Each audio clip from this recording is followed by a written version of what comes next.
Sa umaga pong ito, ay gusto ko pong mag-share na ang mga Kristiyano, dapat magaling na tayong magdala ng problema. Sino sa inyo may problema? Taas yung kamay. Totoo ba? Not every Christians knows how to handle problem. No? Sometimes, pag may problem na tayo, sa mukha pa lang halata na. Amen? Amen? Yung iba naman, sa mukha pa lang, hindi halatang may problema. No? Ang prayer ko po ay hindi yung mahalata kang may problema at hindi ka mahalatang may problema. We have to realize na meron talagang problema. Amen. Pero, let us learn how to handle problem. Kaya itong topic na ito, maganda po itong topic na ito. Sino sa inyo gustong matuto sa umagang ito paano mag-handle ng problema? Abay, sino nga naman ang walang problema? Alam nyo itong topic na ito, okay, ay isang napakapandang pag-aaral. No? Meron akong babasahing tao dito sa Bible. Okay? Ready na ba tayo? Itong taong ito, pinag-aralan ko yung kanyang buhay, hinangaan ko siya. Bagamat dumaan siya sa napakaraming problema. No? You know, sometimes when you see someone going through a lot of struggles and problems, sometimes you feel bad about the person, isn't it? And sometimes when we saw someone is struggling through that problem, and yet victoriously, he come out, go through that problem with a smiling face, and he got victorious. Sometimes we say it and we talk to ourselves, I wish I could be like him, that in the middle of problem, I can come out, you know, healthy and strong. But you know what? Not everybody can handle that problem. That's why I believe the Bible can teach us how to handle problem. Now, Pastor, why do you want me to learn how to handle problem? Very simple. Because as far as I know, when I read my Bible, there are people now, they fail to become fruitful because their problem becomes the hindrance to their fruitfulness. That isn't it true that when people got problem, they cease to become fruitful? You know, tanong, is it possible that I'm going through a lot of problem, but I becoming fruitful? I'm becoming fruitful. Meron ba noon? Lord, Pastor, meron bang yung tad-tad na ng problema, pero habang tumatagal, lalong gumaganda buhay? Yeah, pwede po yun. Kasi ang nakita nyo siguro, sa dami ng problema, nilibig na ngayon. Amen? Patay na. No, meron po akong ikukwento sa inyong buhay ng tao, dumaan sa isang napakagandang pangarap, sa napakabigat na problema, but find out, at the end of the day, he was so fruitful. Amen? Sabi mo sa katabi mo, you can be fruitful. Okay. Ano ang kalaban ng fruitfulness? Problema. Ulitin ko, ang kalaban lang ng fruitfulness, problema. Ma-handle mo lang problema, panalo na, magiging fruitful ang buhay mo. Taas ulit yung kamay ng mga may problema. Ibig mo sabihin, may kalaban yung fruitfulness mo ngayon. Pag hindi mo na-handle yan, baka hindi ka maging fruitful. Paano yung isang batang nag-aaral, ang dami niyang problema. Sa dami niyang problema, hindi na ginahang mag-aaral. Ngayon, bagsak-bagsak, hindi na nag-aaral. Yung isa naman, nagtrabaho, ang daming problema sa trabaho, nawala ng gana magtrabaho. Ngayon, puro utang, walang trabaho. Isang nanay, nag-away sila mag-asawa, hindi nila na-handle problem, naghiwalay. Ang sabi nila, mas mahirap pala hiwalay kaysa away. Every time you don't know how to handle your problem, you will go to the next level of deficiency. That's why every Christian should learn how to handle problem. How many among you know how to handle problems? Sa umaga po ito. Taas yung kamay. Gusto mong matutunan ito, okay? Now, open your Bible right now. There will be a person with the name of Joseph. Kung meron po kayong dalang Bible, babasahin ko po ito sa Genesis chapter 49. Okay? Genesis 49. Starting from verse 22. Okay, let's read this. Joseph is a fruitful vine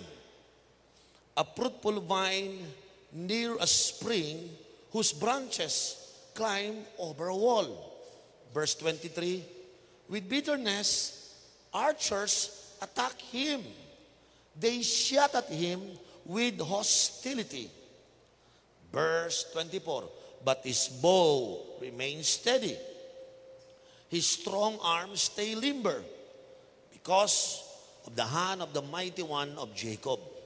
Because of the shepherd, the rock of Israel.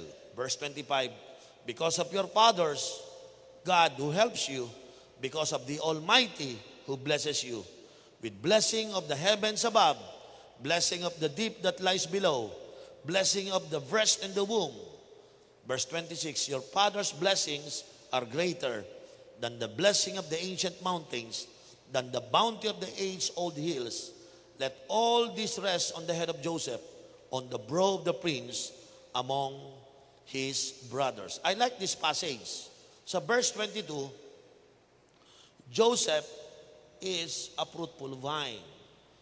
Bagamat binabanggit ng Bible na si Joseph is a fruitful vine, pero ang true to life story niya ay isang buhay na tad-tad ng problema. Okay? Now, how would you handle kung kayo po ay katulad ni Joseph at mapapansin niyo po, mahirap sa kalagayan? Ano ba itong sikreto ni Joseph? Bakit sa Genesis sabi niya, bagamat maraming problema si Joseph sa Bible, he is a fruitful vine. And then sinabi doon, a fruitful vine near a spring. At ang sabi ng Bible, yung vine na yon, whose branches climb over a wall. Grabe, no? Hindi lang siya isang fruitful vine, may wall. Pag sinabing wall, may nakaharang sa harapan niya. Grabe, pinapanig niya. Mukhang over camera ang pinapakita dito.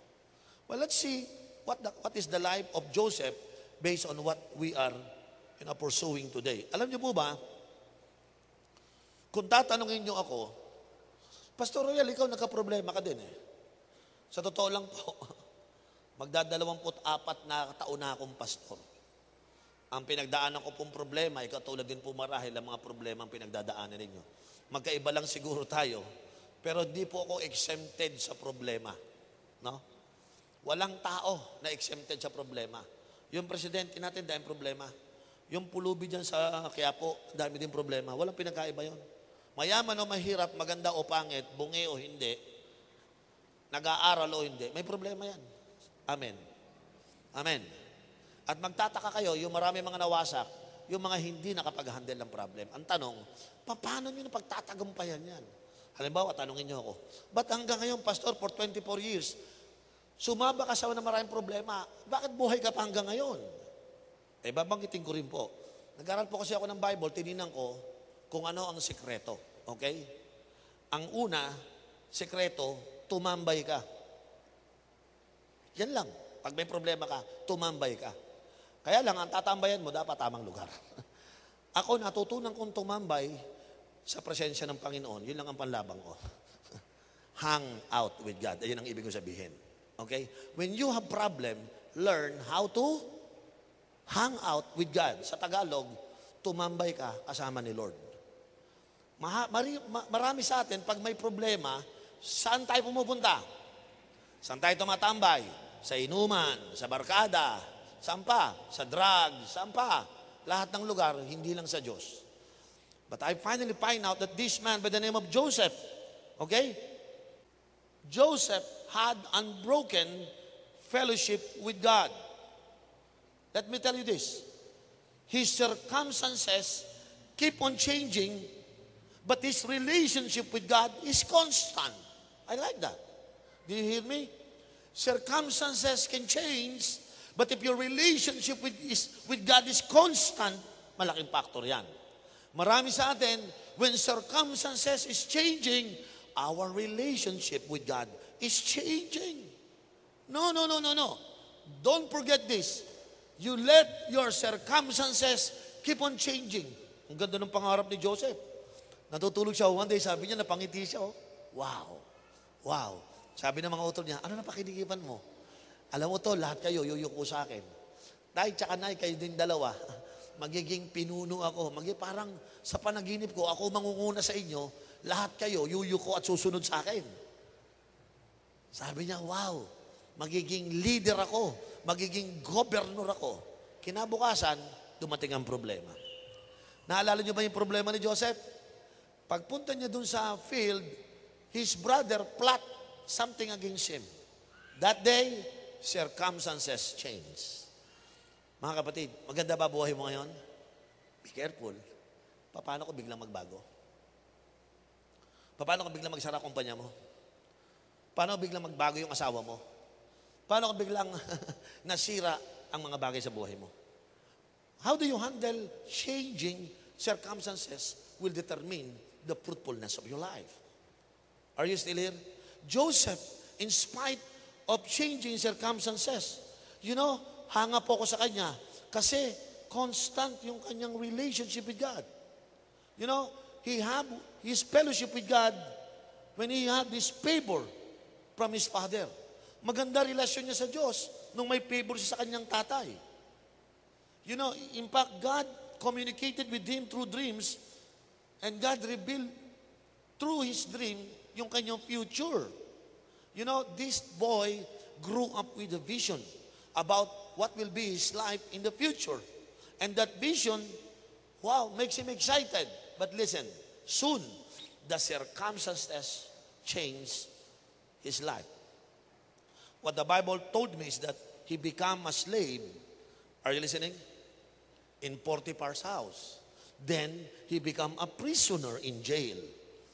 Again, it keeps on changing circumstances. From a favorite son to become a slave of Potiphar, and then suddenly become a prisoner in jail. But brother and sister, his fellowship with God was unaffected. Ayan ang mahirap.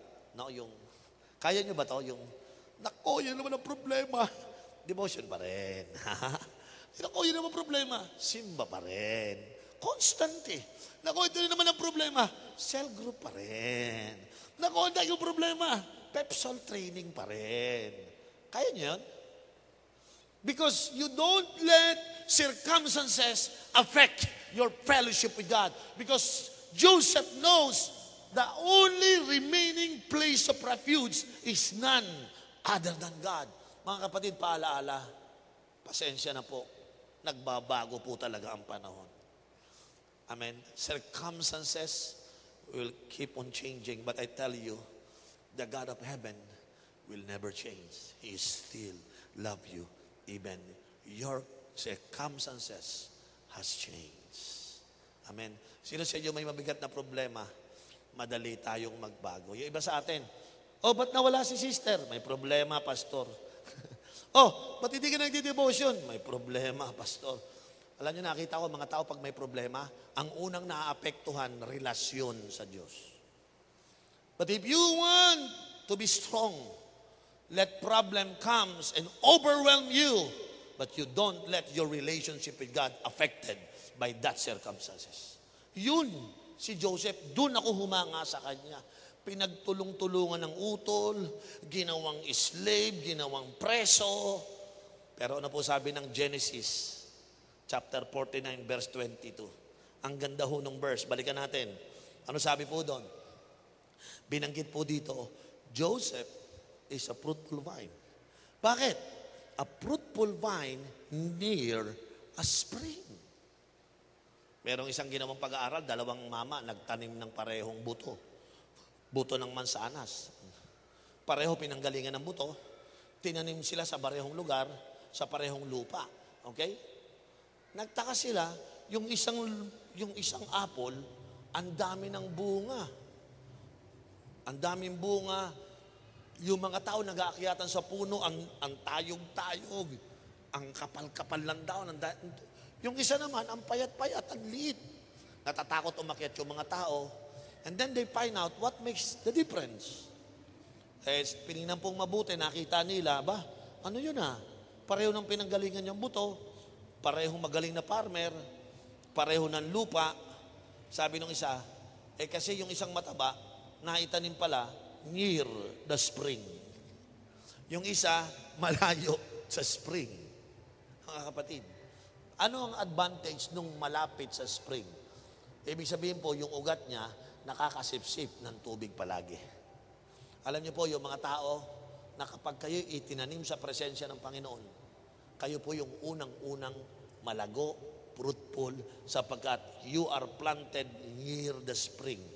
Ibig sabihin po nyo ng life ninyo ay malapit sa presensya ng Panginoon. Mga kapatid, totoo po ba na posibleng maging fruitful ang isang tao bagamat may problema? Pwede? Pwede? Pwede. Ang solution po, hang out with God. Malapit ka palagi kay Lord. Tandaan nyo, darating at darating ang mga hindi nyo inaasahang problema. Pero meron kayong maaasahang Diyos na inyong malalapitan. And I tell you that every time you hang out with God, I find out that God will make you strong. In fact, God was with Joseph all the time. He could still interpret dreams in the prison. Yan ang gusto ko sa kanya. He was still using his spiritual gift in spite of adverse circumstances. I believe that this unbroken fellowship, hanging out with God, is the powerful secret of Joseph why he is still fruitful in his life. Amen? Sabi mo nga sa katabi mo, pwede mo maging sikreto yan. Amen? Magtataka ang mga tao, grabe tong Christian na to ah. Ang daing problema, ang hirap patumbahin. Eh, paano tutumbayan? Naka-hang out with God yan. Amen? Sabi mo nga sa katabi mo, let's hang out with God. Ayan. Yan ang unang susi.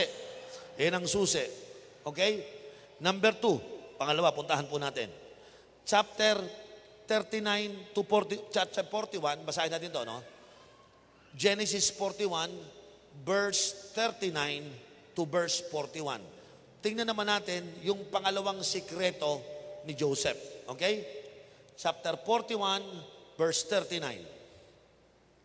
Then Pharaoh said to Joseph, since God has made all this known to you, there is no one so discerning and wise as you. Verse 40. Ang sabi po dito, you shall be in charge of my palace, and all my people are to submit to your orders. Only with respect to the throne will I be greater than you. And verse 41, so Pharaoh said to Joseph, I hereby put you in charge of the whole land of Egypt. Alam nyo, ang masasabi ko dito, Joseph had a favor in the eyes of God and man. You know, everywhere he went, he had a favor. When he was with his father, may favor siya sa tatay niya. You know, his father loved him more than all his brother. Pag binasa niyo po ang Bible, when he was a slave in Potiphar's house, he had favor in the eyes of Potiphar. When he is the prisoner at that jail, he had a favor in the eyes of the prison keeper. And now, when he stood before the Pharaoh, he had favor in the eyes of Pharaoh. And the Bible said that Pharaoh put him in charge of the whole kingdom. Wow, I like that verse, no? Jacob, Potiphar, the prison keeper, you know, the Pharaoh, were all different people with different personality, with different background. But Joseph had favor to all of them. Why? Because merong si Joseph ng favor ng man at ng God. Alam nyo, nakita kong sikreto natin dapat. Kabagat man may problema tayo, pag may favor ka kay Lord at may favor ka sa tao, yung favor na yon, yun ang magpapakawala sa iyo sa problema mo. Can I have your amen on that? Amen? Kaya tayo, saan nagmumula ang favor? Galing yan sa iyong personal na relasyon sa Diyos. Sino sa inyo nangangailangan ng favor? Alam nyo, pag kayo nagtatrabaho, kailangan nyo ng promotion. Kapag nakita kayo ng boss ninyo, and you find favor in his eyes, mapopromote ka. Are you still here? Kailangan natin una, favor sa Diyos. Kapag may problema, huwag niyong igigip ang Diyos. Trust the Lord. Tingnan nyo, you will find favor in the eyes of God. At yung favor na yun, hindi lamang po sa Panginoon, but higit sa lahat, ito po, okay, favor maging sa tao. Napansin ko po, yung favor of God and favor of man in the life of Joseph was the powerful secret of why Joseph is fruitful. Number 3, okay? Dito ko muna tatapusin. Next week, itutuloy ko po itong ginawa ni Joseph, okay?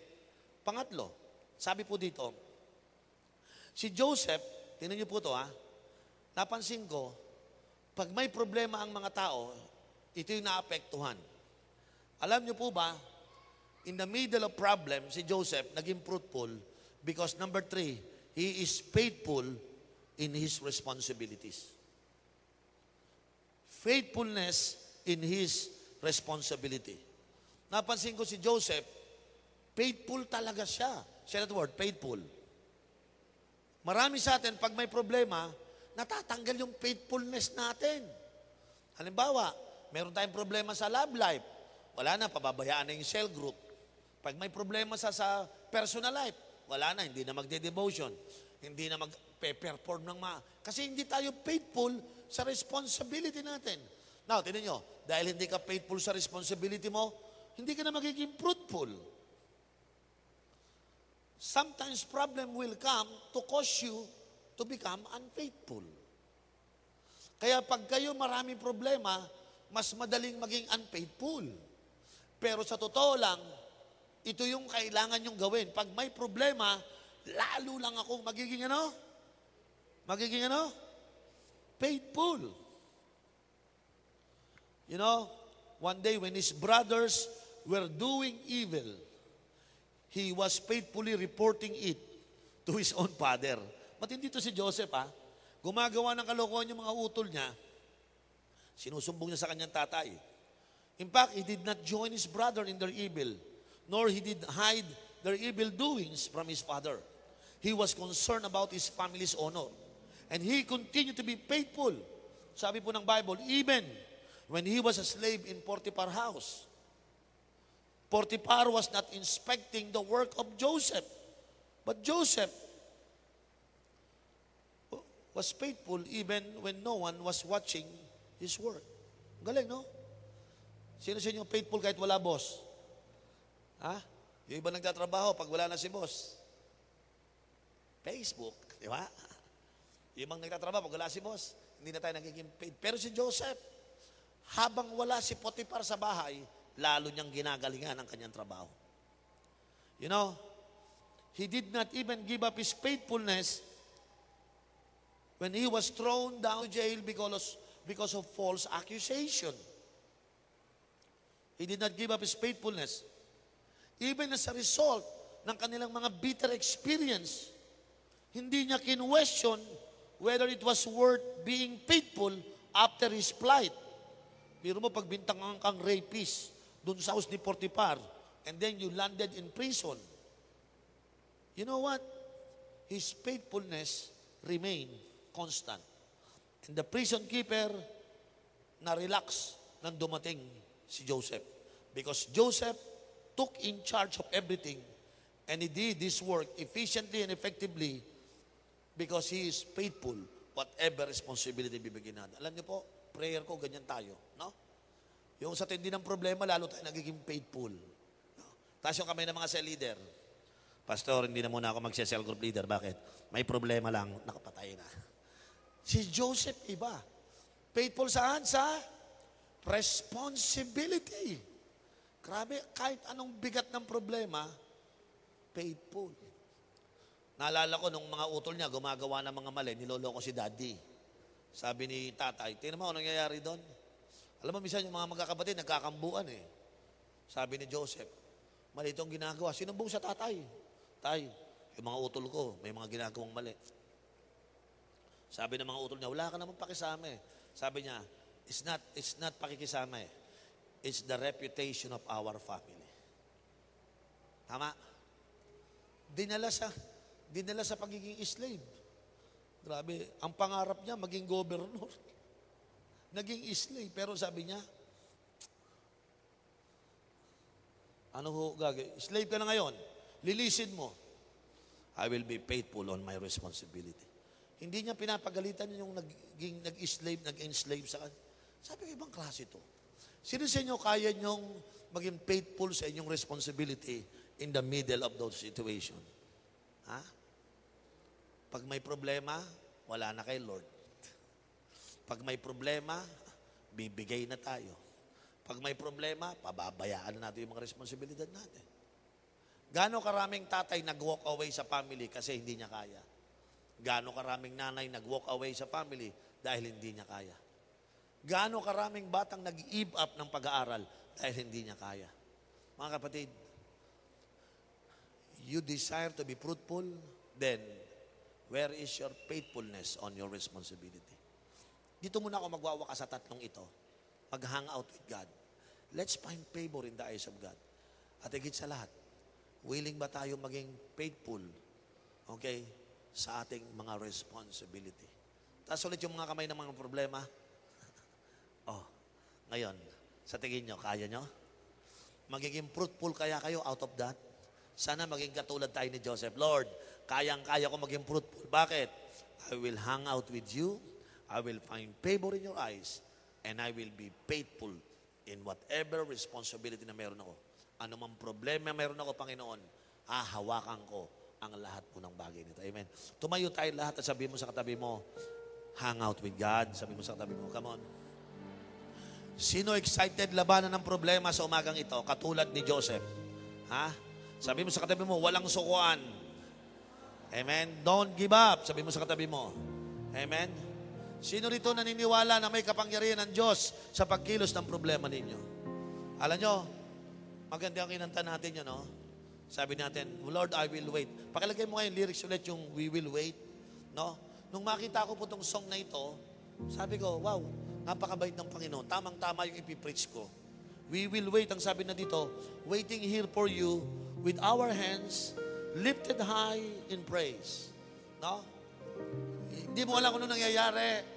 Pero sabi ni Joseph, as long as you are my God, Lord, napunta sa kulungan o napunta sa slave, I will wait on you, Lord. Napunta sa preso, I will wait on you, Lord. With my hands lifted up, may nangyari sa buhay ni Joseph. Alam niyo po, we will be singing this song once again. Sino rito yung willing kang mag-wait kay Lord whatever circumstances ng life ninyo? Amen? Sino rito magsasabi, Lord, sa umagang ito, hindi ako bibigay. Amen? Tingnan mo yung katabi mo. Sabi mo ha, huwag kang bibigay. Alam ko, may problema ka ha. Huwag kang bibigay, okay? Amen? Walang bibigay. Amen? Walang bibigay. Amen? Kasama natin ang Panginoon. Sino excited sa umagang ito na malaman mo, yeah, may problem ako, pero kasama ko ang Panginoon. I want you to come this morning to God and tell God, Lord, I just want to be like Joseph, Lord. Lord, I will not give up, oh God. Come on. Just tell God, Lord, I won't give up, Lord. I will not give up. Come on. Just say it to God in faith. Lord, I won't give up. I will be faithful in whatever responsibility that you have given me. Lord, I will be a faithful father, Lord, to my children. Lord, whatever happens, I will be faithful father to my children. Whatever happens, God, I will be faithful wife to my spouse, Lord. God, I will be a faithful child to my parents, Lord. God, I will be faithful workers to my boss, Lord. And most of all, Father God, I will be faithful servant of the living God in whatever changing circumstances in my life. Come on, I want you to make a commitment to God that, Lord, I will be faithful in whatever responsibility that you have given me, Lord. I will not be shaken, oh God. I will not be moved, Lord. I will not be shaken. I will not be moved. Today, I want you to believe that you are unshakable, you are unstoppable, because God is with you. Yes, the time you hang out with God, you are strong, you are powerful, you can make it. Like Joseph, God will empower you, God will enable you, God will give you wisdom in whatever problem that you go through. I want you to believe that God is with you. Hallelujah. Yes, Jesus. And today, Father God, we just want to declare, God, we're waiting for you, Lord. We're just waiting for you. Lord, we will be waiting on you, Lord God. The day of our deliverance, Lord. Hallelujah. Like Joseph, the time has come that the dream in his heart happened because he is faithful. He hung out with God and he find favor in the eyes of the Lord. Today, God, that will be our commitment today, God. we will continually have fellowship with you, Lord. We will seek your favor, God, and we will be faithful in whatever responsibility that you have given us, Lord. Thank you, Jesus, for this morning. Come on, let us give a clap of praise to our God. Hallelujah. Thank you, Jesus.